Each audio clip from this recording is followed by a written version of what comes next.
बिहार सिर्फ इतिहास की धरती नहीं बल्कि आस्था और विश्वास की धरती है। यहाँ हर मंदिर, हर धाम, हर जगह में एक पुरानी कहानी छिपी है। कहीं भगवान बुद्ध ने ज्ञान पाया, कहीं गुरु गोविंद सिंह जी का जन्म हुआ, तो कहीं भगवान विष्णु के चरण पड़े, और तो और माता सीता का जन्म भी बिहार में ही हुआ। यही है बिहार, जहाँ धर्म का मतलब सिर्फ पूजा नहीं बल्कि सही तरीके से जीवन जीना सीखना है। तो आइए चलते हैं इस पवित्र यात्रा पर, जहां हर जगह आपको शांति, भक्ति और अपनापन महसूस होगा। नमस्कार, मेरा नाम है राकेश झा और आप देख रहे हैं बजरबट्टू दुनिया पे असली Bihar.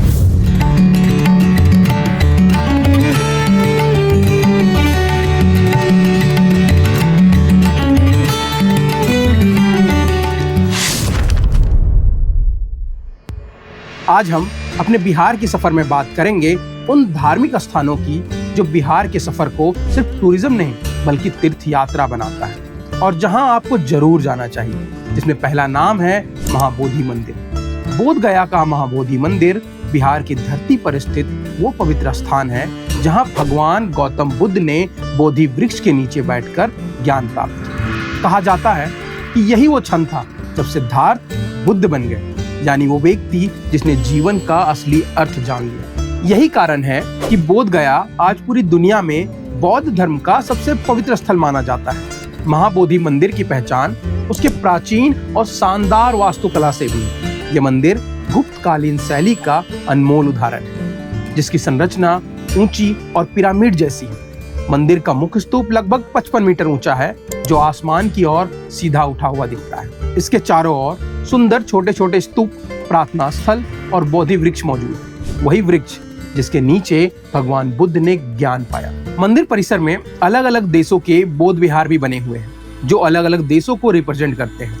Thailand, Japan, Sri Lanka, Myanmar और भूटान के मध्य यहाँ हर साल लाखों श्रद्धालु और पर्यटक आते हैं, खासकर बुद्ध पूर्णिमा के समय। महाबोधि मंदिर सिर्फ ईंट पत्थर की इमारत नहीं बल्कि वो स्थान है जहाँ हर व्यक्ति अपने भीतर की शांति, सच्चाई और आत्मज्ञान को खोज सकता है। जो भी यहाँ आता है वो कुछ पल के लिए खुद से जुड़ जाता है, और इस मंदिर की सबसे बड़ी शक्ति यही है। जिस मिट्टी ने भगवान बुद्ध को ज्ञान दिया, उसी भूमि ने गुरु गोविंद सिंह को भी जन्मा।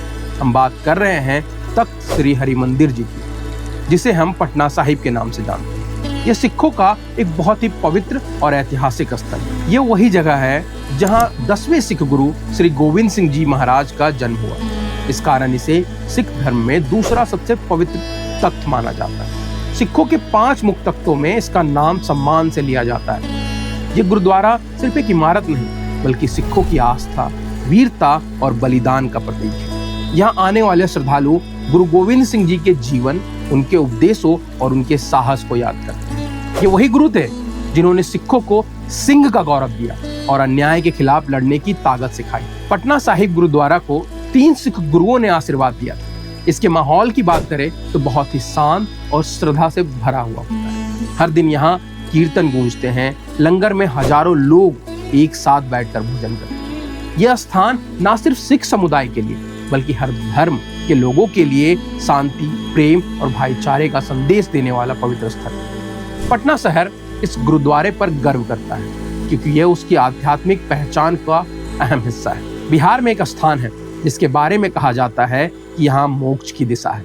उसका नाम है गया, और गया में स्थित है विष्णुपद मंदिर, जो फल्गु नदी के किनारे स्थित एक बहुत पुराना और पवित्र मंदिर है। ऐसा माना जाता है कि यह मंदिर भगवान विष्णु के पद चिन्ह यानी उनके पैरों के निशान के ऊपर बना है। कथा के अनुसार भगवान विष्णु ने गयासुर नामक राक्षस को मोक्ष दिया था इसी स्थान पर। उसी जगह उनके चरणों के निशान आज भी पत्थर पे दिखाई देते हैं।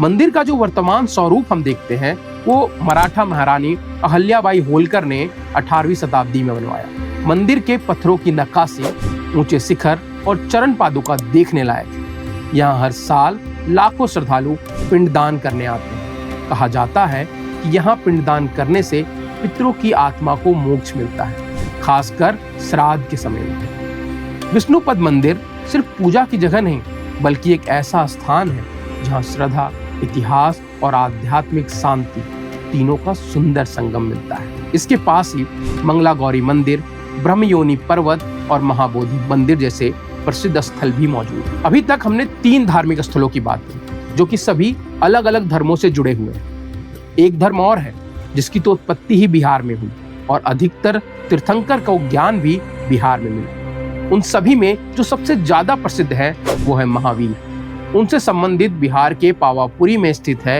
एक बहुत ही पवित्र और सुंदर जैन मंदिर। यही वो स्थान है जहां भगवान महावीर, जो जैन धर्म के 24वें तीर्थंकर थे, ने मोक्ष प्राप्त किया। उनका अंतिम संस्कार भी यहीं हुआ था। कहा जाता है कि जब भगवान महावीर का दाह संस्कार किया गया तो उनकी चिता की राख लेने के लिए इतनी भीड़ उमड़ी कि वो जगह पूरी तरह से खाली हो गई। उनके सम्मान में इसी स्थान पर एक सरोवर के बीच मंदिर बनाया गया जिसे आज जल मंदिर कहा जाता है। ये मंदिर कमलों से भरे शांत जलकुंड के बीच स्थित है और यहाँ पहुँचने के लिए आपको एक पतली सी पुलिया का सहारा लेना होगा। मंदिर के अंदर भगवान महावीर की चरण पादुका भी रखी है। ऐसा माना जाता है कि इस मंदिर का निर्माण राजा नंदीवर्धन यानी भगवान महावीर के बड़े भाई ने करवाया था। श्वेत संगमरमर से बना ये मंदिर बहुत ही मनमोहक लगता है। यहाँ हर साल देश भर से हजारों श्रद्धालु साधक आते हैं। जल मंदिर सिर्फ एक धार्मिक स्थल नहीं बल्कि शांति,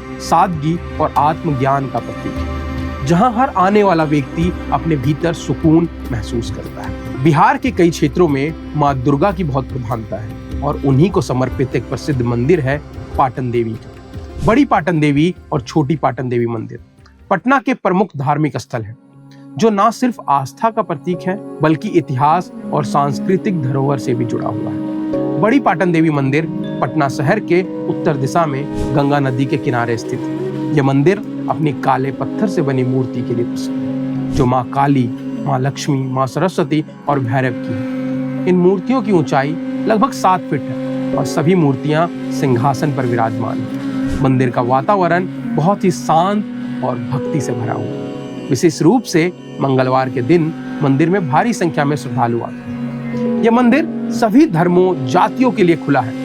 हर कोई यहाँ आकर अपनी श्रद्धा व्यक्त कर सकता है। अब छोटी पाटन देवी मंदिर की बात करें तो यह मंदिर पटना के चौक इलाके में स्थित है। पहले यह मंदिर पटना की मुख्य देवी के रूप में पूजा जाता था, लेकिन समय के साथ बड़ी पाटन देवी मंदिर के बढ़ते महत्व के कारण इसे छोटी की उपाधि मिली। इतिहासकार बुकानन ने बताया कि इस मंदिर की मूर्तियां मुगल सम्राट अकबर के सेनापति मानसिंह के द्वारा स्थापित की गई थी। कुछ इतिहासकारों के अनुसार पहले यह मंदिर 9वीं और 11वीं शताब्दी में बनाया गया था। बाद में इसे 16वीं से 17वीं शताब्दी में मानसिंह के द्वारा पुनर्निर्मित किया गया। इतिहास और आस्था का यह अद्भुत संगम बड़ी पाटन देवी मंदिर और छोटी पाटन देवी मंदिर की धार्मिक और सांस्कृतिक पहचान को दिखाता है।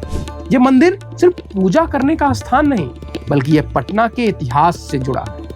इन मंदिरों की यात्रा न केवल आस्था को बढ़ाती है बल्कि आपको पटना के इतिहास की गहरी समझ देती है। ये मंदिर बिहार की धार्मिक, सांस्कृतिक महत्व को बढ़ाते हैं और यहाँ आकर लोग न सिर्फ आध्यात्मिक शांति पाते हैं बल्कि बिहार की समृद्ध धरोहर को महसूस करते हैं। अब एक बात बताइए, भगवान राम का जन्म स्थान तो सबको पता है, पर माँ सीता का जन्म कहाँ हुआ था? नहीं पता?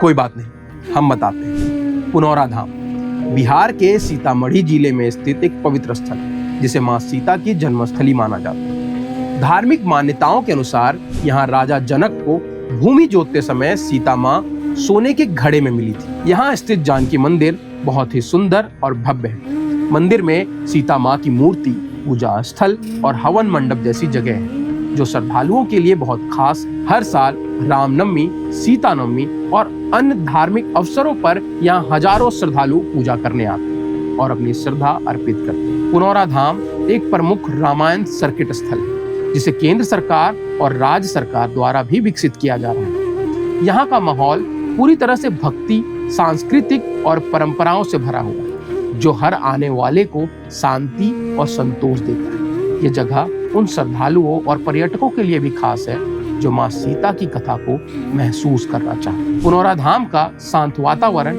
और ऐतिहासिक महत्व इसे बिहार के आध्यात्मिक धरोहर का अहम हिस्सा बनाता है जो हर भक्त और पर्यटकों के लिए जरूरी यात्रा स्थल बन जाता है। अब अगर मैं सूर्य मंदिर का नाम लेता हूँ तो आपको क्या याद आता है?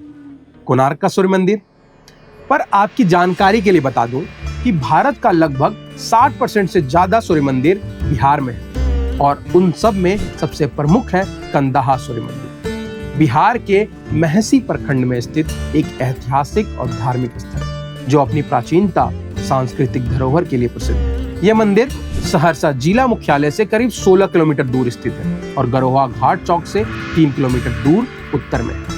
यह सूर्य मंदिर विशेष रूप से अपनी 7 घोड़े वाले रथ पर सवार सूर्य भगवान की भव्य मूर्ति के लिए जाना जाता है, जो एक ग्रेनाइट स्लेब पर उकेरी गई। यह मूर्ति अपनी शानदार बनावट और सटीकता से श्रद्धालुओं और पर्यटकों को आकर्षित करती है। मंदिर के गर्भगृह द्वार पर कुछ शिलालेख पाए जाते हैं, जिनसे यह पता चलता है कि यह मंदिर 14वीं सदी में कर्नाटक वंश के राजा नरसिंह देव द्वारा बनाया गया था। हालांकि इतिहासकारों के अनुसार एक मुगल सम्राट कालाहपद ने मंदिर को नुकसान पहुंचाया, लेकिन संत कवि लक्ष्मीनाथ गोसाई ने इसका पुनर्निर्माण किया और मंदिर को फिर से श्रद्धालुओं के लिए खोल दिया। यह मंदिर सिर्फ अपनी धार्मिक महत्ता के लिए नहीं, बल्कि बिहार की ऐतिहासिक धरोहर के रूप में महत्वपूर्ण है। यहाँ का शांतिपूर्ण वातावरण, भव्य मूर्ति इसे एक आकर्षक स्थल बनाता है, जो हर श्रद्धालु और इतिहास प्रेमियों को अपनी ओर खींचता है। तो ये लिस्ट यहाँ खत्म होती है, पर बिहार प्राचीन समय से ही धर्म की नगरी है और अगर आप बिहार घूमने जा रहे हैं तो इन जगहों को अपने लिस्ट में जरूर शामिल करें और ऐसी ही कहानियों के लिए जुड़े रहें बजरबट्टू दुनिया पर। तब तक के लिए नमस्कार।